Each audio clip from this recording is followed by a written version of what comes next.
2026 সৰকাৰ গঠন কৰিব নেকি কংগ্ৰেছে 2026 সৰকাৰ গঠন কৰিলে মুখ্যমন্ত্ৰী হ'ব নেকি গৌৰৱ গগৈ অভিমন্যু নহয় অৰ্জুনৰ দৰে কাম কৰিবলৈ গৌৰৱ গগৈ হাজু আৰু অৰ্জুনৰ দৰে গৌৰৱ গগৈ হ'ব বিচাৰে বুলি আজি মন্তব্য কৰিছে আমি উল্লেখ কৰিব বিচাৰিছো এই মুহূৰ্তত গৌৰৱ গগৈ এই সন্দৰ্ভত মুখ খুলিছে আৰু 2026 বিধানসভা নিৰ্বাচনত 2026 বিধানসভা নিৰ্বাচনত কেনেদৰে ফলাফল দেখুৱাব কংগ্ৰেছে সেই সন্দৰ্ভত মন্তব্য কৰিছে আৰু একেটা সময়তে আমি উল্লেখ কৰিছো যে যোৰহাট সমষ্টিৰ ৰাইজে যোৰহাট লোকসভা সমষ্টিৰ ৰাইজে গৌৰৱ গগৈক যি বিশ্বাস আৰু আদৰত ললে গৌৰৱ গগৈৰ প্ৰতি যি আস্থা প্ৰদৰ্শন কৰিলে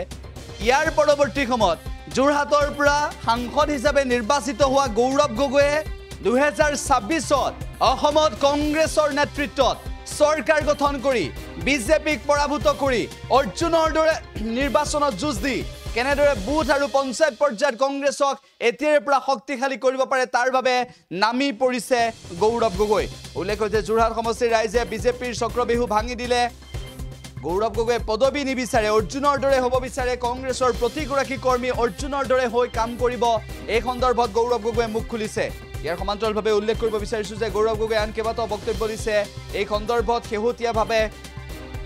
ৰাজ্যৰ যি ৰাজনৈতিক পৰিস্থিতি সেই পৰিস্থিতিক লৈ মুখ খুলিছে গৌৰৱ গগৈয়ে শেহতীয়া পৰিস্থিতি সন্দৰ্ভত মন্তব্য কৰাৰ লগতে মহাত্মা গান্ধীৰ নীতি আৰু আদৰ্শ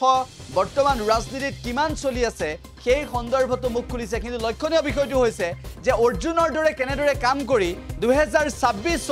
সৰকাৰ গঠন কৰিবলৈ আগবাঢ়ি গৈছে সেই সন্দৰ্ভত ইতিমধ্যে গৌৰৱ গগৈয়ে মন্তব্য কৰিছে আমাৰ লক্ষ্য এটাহে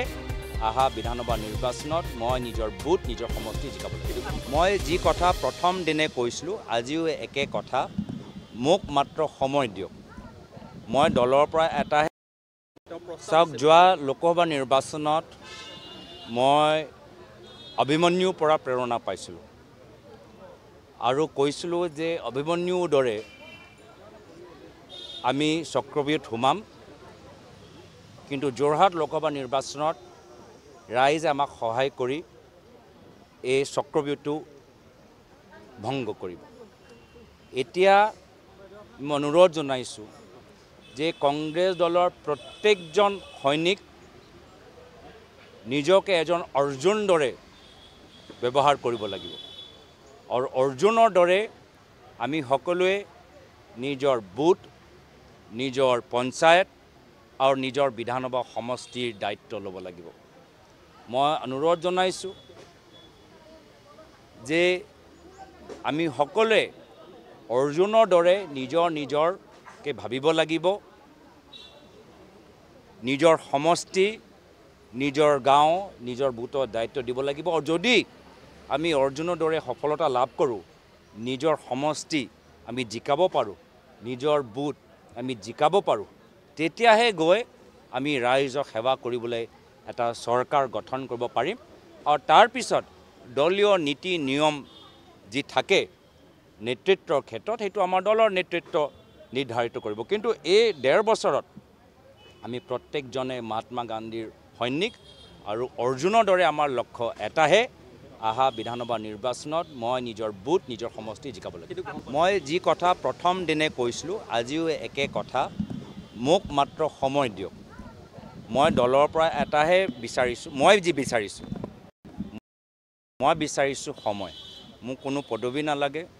মোক কোনো বিশেষ ভূমিকা নালাগে মোক মাত্ৰ সময় দিয়ক অসমৰ মানুহৰ ওচৰত যাবলৈ তাৰ বাহিৰে যি কথা মই আকৌ যোগ দিছোঁ যে দলে আমাক যিদৰে ব্যৱহাৰ কৰিবলৈ বিচাৰে